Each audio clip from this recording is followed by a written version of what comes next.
Alright everybody, welcome back to the next installment of Aardvark's Lit Corner. Long awaited, we've returned. Today I have for you guys the Confederacy of Dunces. If you remember last episode, if you caught it, we did Less Than Zero by Bret Easton Ellis, and that book was really messed up. Really good, I liked it a lot, but really messed up. Now Confederacy of Dunces, it was hyped up as one of the funniest books ever written, and to tell you the truth guys, after thinking about it for a little while, I just finished it last night, and it might actually be the funniest book I've ever read in my entire life. Though, granted, I haven't read many comedic books. I know I have on my shelf Catch-22. I have Slaughterhouse-5, which I've heard is a comedy. But maybe I'm wrong on that. But A Confederacy of Dunces. It's extremely funny. The characters are extremely rich. There's like 20 different characters in it, and they're all equally as funny. It'll jump between them, multiple chapters, it's that sort of deal where the main character, Ignatius J. Riley, he's basically like this gargantuan, like 30-year-old, he's in his 30s, he's this monster, essentially. He's this monster filled with gas. His valve, as he describes, is always messed up. He's going about on his Don Quixote-esque adventure through the 1960s New Orleans streets, Bourbon Street. It's pretty intense, to tell you the truth, and you're just kind of following his misadventures throughout the town as he's meeting all these comic characters that he's having run-ins with. He starts different careers throughout it. He works at Levy Pants, he works as a hot dog vendor towards the end, and it's extremely funny. Now, I'm getting a little ahead of myself. Let me talk to you guys about something interesting surrounding the novel, which is the author, John Kennedy Toole. Now, it's kind of a tragic story. This is the only novel he's ever written, other than the Neon Bible, I believe, which he wrote before he was even 18. This is written towards the end of his life, and he lived a very short life because, unfortunately, he took his own life. Because, to make a long story short, he worked at a university, I believe, as a literature professor, and he sent this manuscript out to multiple publishers over and over again. He'd just get it denied over and over, and it was really disheartening to him because, if you read this as well, you're like, how could they pass up on this? This is one of the funniest books like ever written, and unfortunately, I guess they just didn't know what they had at the time. And this novel is published posthumously after his suicide by his mother, which she spent a few years just sending it over and over again, trying to get it published. Like, give this book a look, give this manuscript a look, because I guarantee you it's going to be one of the funniest things you've ever read. It's brilliant. It's a brilliant novel. And luckily, in, I believe, 70s or 60s, 70s, I don't know the exact year, but it finally got published, and he's one of the many artists, you see this a lot, that they've reached international fame after their death, and it's a really sad story. But we're definitely blessed to be able to read this now, and let's just get into it, okay? I already told you guys about Ignatius Riley. You can see him on the cover here. This sets the perfect picture for him. And stay towards the end. I want to go over with you guys a play I stumbled upon on YouTube, which we'll just get into it when we get to it. But the casting for Ignatius in this play, and most of the characters in general, but Ignatius especially, is just perfect. I can't wait to show you guys. Let's just start talking about the general plot. I'll give you guys just an outline, because I want everybody who stumbles into this video, I want them all to read it. But if you haven't read it, let me just tell you real quick. It starts with our titular character, Ignatius J. Riley, and he's just this guy in his 30s who's been unemployed for a while, just kind of bumming around in his room, living off of his mother's like measly inheritance, I believe. I believe she has a little bit of money coming in from his late father's death, her husband's death, and eventually that money runs out, and he's forced to go get a job. But Ignatius, he was in university for 10 years. He has the way he speaks. Let me just read you an excerpt. Alright, I was looking through, I had to pause. I was looking through Confederacy Dunces to find a good section. My nose just started bleeding, so I guess we'll continue this in a second. I'll be right back. Many jump cuts later. Alright everybody, we're back. Nosebleed is gone. We're good to go. I lost my mojo a little bit, but that's okay. We're going to get right back into it. Like I said, I don't want to spend too much time on the general plot outline, so I'm just going to kind of go through it a little fast. So, where was I actually before I got the nosebleed? Right.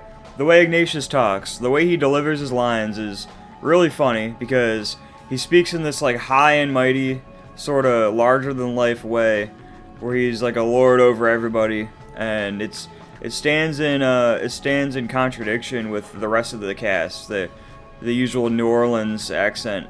So he really stands out as a character. It's really funny, his interactions with just the normal people trying to go about their day. So, the opening.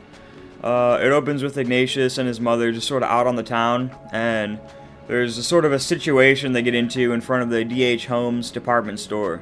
And this is where a lot of characters get introduced, a lot of very funny characters. Some of my favorites, in fact, Jones, Officer Mancuso. I'll tell you a little bit about Mancuso real fast.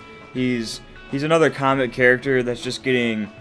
It's sort of a cliche, I guess. He's just this really dumb officer that just has really bad luck, and his chief just has it out for him. So he's always getting sent on these wild goose chases. He's being put in these ridiculous disguises. At one point, he's dressed as some crazy. He's dressed like a chicken at some point. Maybe not. Maybe I'm making that up, but it sounds about right. He might as well be. Mancuso, he's just this patrolman, and he's constantly getting crapped on. He brings in Jones for vagrancy. Jones is like this, he's this black dude that's constantly getting crapped on as well. And his arc is really funny. We'll get into it, but let me tell you, Ignatius and his mother, they escape without being brought in. And they end up at this bar, Night of Joy, where... Let me set the stage for this bar. It's this really seedy, dark, dirty, dingy bar that they end up in. And a few characters are introduced here as well. We have Lana Lee, who's the proprietress of this bar, Night of Joy. And Lana Lee is a really messed up character. Real quick, Jones, who I mentioned earlier, he gets let out of jail at some point, and he's told to get gainful employment with... The way his dialogue is written is extremely funny. It's to state it simply, it's just like New Orleans like Ebonics, and it's really funny. Gainful employ. I get told to find gainful employ, but he's told to get gainful employment, so he ends up in Night of Joy, and it's really messed up. He's stuck working there below the minimum wage by this Lana Lee chick who's just cracking the whip. Okay, don't take that out of context. But just in general, she cracks the whip. Lana Lee, she sells pornography to children of herself. She rips off her customers with this Darlene woman who she has working there, who basically just gets customers to buy drinks for her, and it's just a whole sort of deal. Darlene wants to be a dancer, and Lana Lee is she's just this evil woman. But Ignatius and his mother are in this bar. His mother ends up selling this hat to this one dude who, he's this gay dude. His name's Dorian Green, I believe, which very funny reference to Dorian Gray, who's also well, they have this whole scene in the bar. Eventually they leave. Mrs. Riley gets into a car accident, a minor fender bender. She ends up in debt to this to the person she got in this accident with, and Ignatius he's starting to get forced to get a job. After bumming around for a little while, he ends up at Levy Pants, which it's this textile this textile factory slash office, and he ends up working in the office, and this is where a bunch of other characters get introduced. There's this Gloria lady who he gets fired. This Gloria chick who's basically sort of onto him on his BS. Yeah, he gets her fired. His boss, his name is his manager, I guess you could say, like the office manager, is Mr. Gonzalez. He's just this really stupid guy that Ignatius, the way he speaks in his larger-than-life way, he just sort of just rolls over this guy. There's this extremely funny character, Miss Trixie, who's like this octogenarian woman. This octogenarian woman who they just won't let retire, and she's constantly going on about her about her turkey and hams that the company owes her for past past holidays and whatnot. She's still owed her hams and her turkeys, and she's constantly just like nodding off, like just falling asleep at the desk, just doing nothing, and she's really funny. Mr. Gonzalez is funny as well, but Ignatius, he just doesn't really do anything here for a while. He's just constantly bumming around, returning home, writing in his notebook about his trials and tribulations as a working boy, and his mother just constantly like screaming at him. He was doing at Levy Pants. Looking back on it after the novel's finished, he was doing okay at Levy Pants, but he does get himself fired for trying to stage like a revolution with the factory workers against the office management, which sort of fizzles out because after he gets the office worker, I mean not the office, the factory workers to the point of confronting the office management, he doesn't really know what to do next, so it just kind of fizzles out. He just gets fired. The owner of Levy Pants, Mr. Levy, and his wife, Mrs. Levy, they're not my favorite characters, but they are kind of funny, the way they sort of clash back and forth. Mrs. Levy is like this ridiculous woman. She's like a Freudian, like psychoanalyst type woman, and at a point towards the end, towards the middle of the novel, more like, Miss Trixie thinks she's finally going to get retired, but instead Mrs. Levy makes Trixie like her like project, gives her like a makeover and everything, and this like weird like therapy. She's like almost she's like in a way she's almost like reprogrammed into this like monster of a old lady. And it's to the point she has these like sharp like new teeth. She's constantly biting at everybody. She's going off. Miss Trixie's arc is very funny. She finally retires at the end, but I'm getting ahead of myself again. Where was I? He gets fired from Levy Pants. Alright, and then here's where it really goes downhill. Is Ignatius can't find any work, and he eventually stumbles into this like another dingy location, this Paradise Vendors hot dog. It's like a hot dog vending stand, and this guy who runs it, what's his name again? Let's see. George. Yeah, George. He's like this old guy who's running this Paradise Vendor. He's this hot dog vendor in New Orleans. He's just down bad for any help he can get, so he ends up getting stuck hiring Ignatius, who's just this it's just so funny. Ignatius is dragging around this hot dog vendor, this what would you call it, a hot dog stand? Yeah, he's dragging around this hot dog stand, and he's just constantly eating like these dirty old fucking dogs. And they're described as like in this like acidic, like warm, they're not even hot, I believe, they're just like warm, lukewarm even. It is lukewarm, therefore he spews it from his mouth. It's crazy. He's eating these hot dogs, he's bringing home like 25 cents a day at one point, and his mother is he's just barricaded in his room, his mother's banging on the door, screaming at him, "You gotta get a job!" And his mother at a certain point begins believing that he's like a communist as well, so it's very funny. He's like she's sliding like anti-communist fucking books under his door and whatnot, and he's constantly calling her like a McCarthyian fascist basically, and it's very funny. It gets to be to a point to where he's wearing this costume and he has this cutlass this like plastic cutlass he's constantly rattling and swinging around during his scenes. It's just so funny. Where does it even end up? He ends up getting fired from... He gets fired later after Paradise Vendors.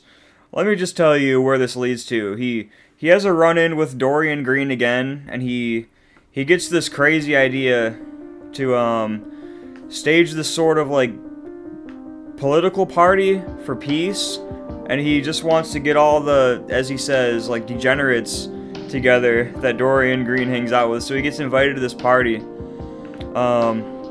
This party just sort of, it's actually sort of sad. Like he gets completely felted at this party, and by the end of it, no one wants to speak to him at all. He just makes a fool of himself, and this is what's sad. He like thinks back to grade school or middle school, high school or something when he pissed himself in one of his chemistry classes, and no one even like looked at him or acknowledged him. It actually kind of hit me in the feels a little bit, because it's just sort of sad thinking about poor young Ignatius being ostracized like that, and it's happening all over again at this party.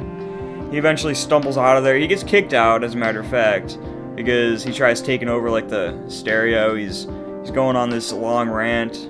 He finally gets shoved out of there, and he goes and he takes refuge in the Night of Joy bar, which, like I said, I want everybody to read this, so that's why I'm sort of just blazing through it. I'm leaving a lot out. There's a lot of very funny comic scenes that fill in all this space, but this is just the general outline I want to go over for you guys. To make a long story short, Night of Joy, Darlene is doing her performance. She finally talks Lana Lee into doing this dance performance where the yellow bird, the whole time I'm reading it, I'm like, what's this yellow bird? And then finally, it turns out to be this bird that, not Lana, Darlene is using during her dance performance. She's just dressed as like this like innocent like country girl, and during her dance performance, this bird's supposed to like take off like her clothes that are like held together by rings. So this bird's like grabbing rings, but it all goes haywire when Ignatius gets let in by the dude Jones, who he's just getting constantly crapped on as well during his fucking performance, having to sweep the floors, having to wash this dingy bar, being paid below the poverty line. This poor bastard eventually hatches this plan that he needs to, like, he's trying to get a hold of Ignatius because he thinks this can like sabotage the business, and he was more than right. Ignatius is in the Night of Joy, and the bird just flies over and like starts attacking him for his like earring he's wearing, because he's dressed in this pirate costume at this point, which that's another thing. The way he's dressed is really funny. When I wanted to do this review in a green hunting cap and like a red the red sort of jacket he's in, but instead I just rocked the Suicide Boys shirt because New Orleans, I wanted at least something to go with it. But yeah, he's always dressed really funny, but towards the end he's dressed in this pirate costume, and he has like this one earring, and you know what they say about the one earring, but he's constantly getting crapped on for that as well. This bird flies, starts attacking him, he's like, oh my god, he goes crazy, blasts through. Lana Lee sees him in there again, and they've had run-ins in the past as well. She's like, get this guy out of here. And it ends up in this giant like brawl out in the street. Not really brawl, but this giant situation in the streets where he was like running out into the road with this bird. There's this huge crowd gathering around. He almost gets hit by this bus, but Jones pulls him away in the final hour. And that's like the climax of the novel, essentially, is Jones saving Ignatius in his final hour. He's about to get run over by a freaking bus, and he gets saved. He's laying there in the gutter, like unconscious. They end up in the newspaper. He wakes up in the hospital the next day. His mother has just finally had enough. That night, she calls she calls like the psych ward people. She calls the hospital to have him committed to a institution, and he's just pacing around trying to figure out a way out of it. Which, oh man, I forgot to mention completely. Myrna Minkoff, which is sort of like the unseen hand of the story. It's this love interest he has where, I mean, it's hard to say. Love interest, they're both just very strange. They're a perfect match for each other. Imagine Ignatius as I described now, but imagine like a female version of him. They're both just completely crazy.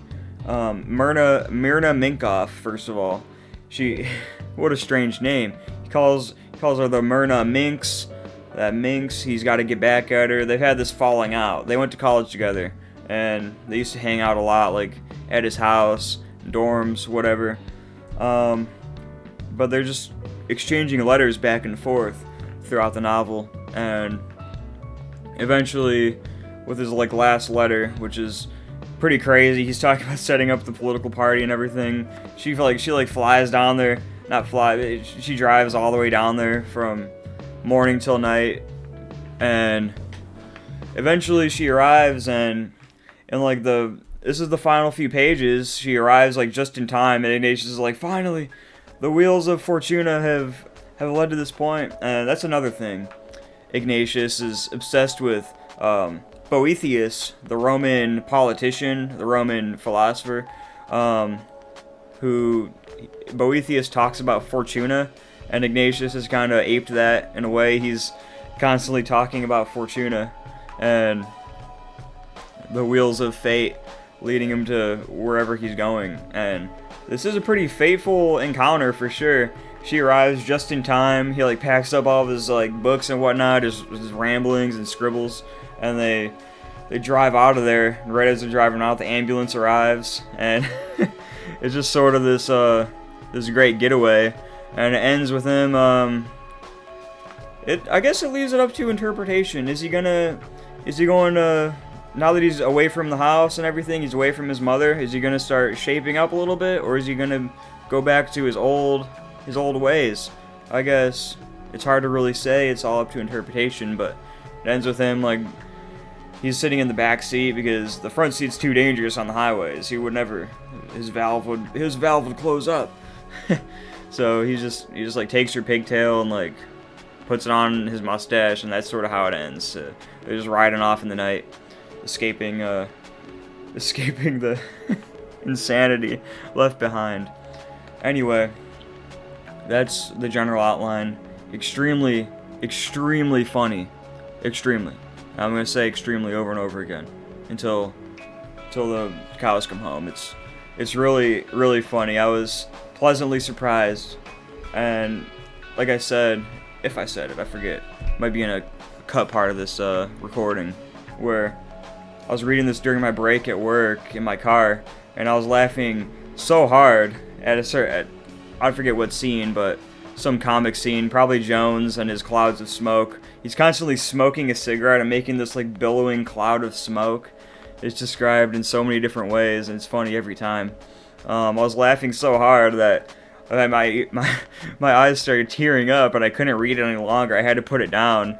I had to go back to work because I was crying of laughter. And it's just something very special because that's never happened with any novel I've read. And I've read a few dark like comic novels that get me to start laughing. Like Pale Fire by Nabokov was really funny. Maybe I'll talk about that one day because I don't think Pale Fire is talked about enough. Everyone knows Nabokov for Lolita, but Pale Fire, I think honestly Pale Fire might reign supreme above it. But I'm getting ahead of myself. Let me stay on topic. Confederacy of Dunces. I'm going to be wrapping this up pretty soon. Yeah, I don't want to go too long on this. I feel like this is long enough. Extremely funny novel. I highly recommend it. And before I leave, let me pull something up. I was looking for a movie or something to see if there's any adaptations, and I saw this one play. Let me pull it up for you guys. Ready? Okay, so here it is. I encountered this by The Huntington, which seems to be like this play sort of channel. I don't know, but this is so perfect. I can't find the full play at all. Here, let me set my camera up here so I'm like looking down at them like so I'm like looking down at them like this. I'm like okay, let's see. So let's take a look here. Alright, so this is only a minute. Let me set the scene a bit. This is, like I said, in front of the DH Homes department store, where you can see right there, there's Officer Mancuso, there's Ignatius. Let's start this, okay? Ignatius! Ignatius, you let me pass! Mother, I have been seized! Take your hand on my boy! Ignatius, take on you! What have you done now? It's your son, lady. Of course I'm her own dear child. Can't you see her affection for me? So yeah, like I mentioned, this is perfect, and you may... Okay, let me get myself out of the way here. You may recognize, if you watch Parks and Rec, this is so perfect for Ignatius, and he's clearly in like a... I think he's in a fat suit. I don't think he's that big. No, yeah, he's in a fat suit. It's the guy from Parks and Rec, and I've only watched a few episodes of Parks and Rec, but you see this guy a lot in like reaction images and whatnot, but this is so fitting for Ignatius. And you can see Officer Mancuso right there, just this crabby little patrolman is constantly getting crapped on, and there's this poor mother. Let's just play this out. Officer, my name is Mrs. Irene Riley, and mother to my son, Ignatius J. Riley. This son of yours got himself any visible means of support? I am on sabbatical. What Ignatius means is that he has to help me at home. I got terrible arthritis. Just how does he help? At present, I am writing a lengthy indictment against our century. I also dust a bit. He dusts, folks. At least he dusts. God forbid he dusts. But yeah, that's just very funny. I wanted to show you guys. That really incredible performance from what's the guy's name? Hold up. Nick Offerman, right. Okay, so if anybody stayed this far in the video, please, I'm screaming into the void. If anyone can find me the full production of this play, I will pay you $1 million. No, $1 billion. No. I'll pay you $0, but I will be very happy, and I will say thank you very much. So this is my scream into the void. The 10 people who watch this, please, I beg you, find me this play. Anyway, I think that about wraps it up. John Kennedy Toole. I talked about the plot synopsis. I talked about the author. I talked about the characters. The atmosphere is incredible.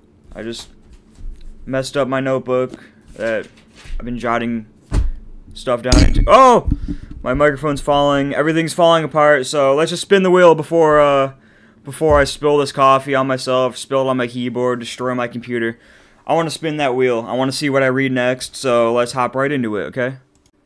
Okay, folks, here we are. I've been thinking about this wheel every day for the past however long it's taken me to read this, okay? I added more books on here. We're up to 30 now. The wheel is just going to keep getting bigger and bigger, and eventually it'll get smaller. In a few years, who knows? If I keep doing this, it'll get smaller, and I will keep doing this. I added another Nabokov. I added The Virgin Suicides by Eugenides. I added Demons by Dostoevsky I picked up the other day. I've read a lot of Dostoevsky, and I wouldn't mind getting some more of it. I read The Secret History. I added The Secret History by Donna Tartt. My one buddy tells me that it's extremely good. And you know what? Let's full screen it. Let's spin this. Let's see what we get. Alright. Without further ado. Okay. Yo. Master and Margarita. Okay. I guess we're doing just comic novels back to back. I've heard it's extremely funny, and I have a soft spot for Russian literature. Let me just take this off of the list. There it is. Master and Margarita. I have it on my shelf right over here. Give me a second, folks. Let's see.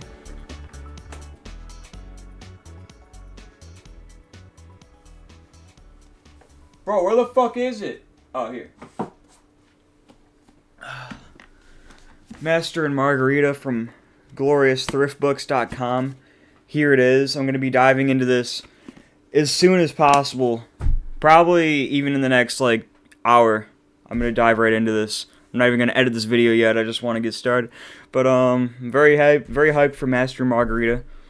Thank you for watching. Hope to see you guys in the next 6 months after I read this. I'm going to try to read this pretty fast. I'm sure it'll go fast because I'm very hyped about this. I'm glad I got it. One minor gripe. I don't like... You guys know what I'm talking about here? The paperbacks where it's not like a solid edge of paper. It's like... I don't know. Maybe I'm autistic or something. I probably am.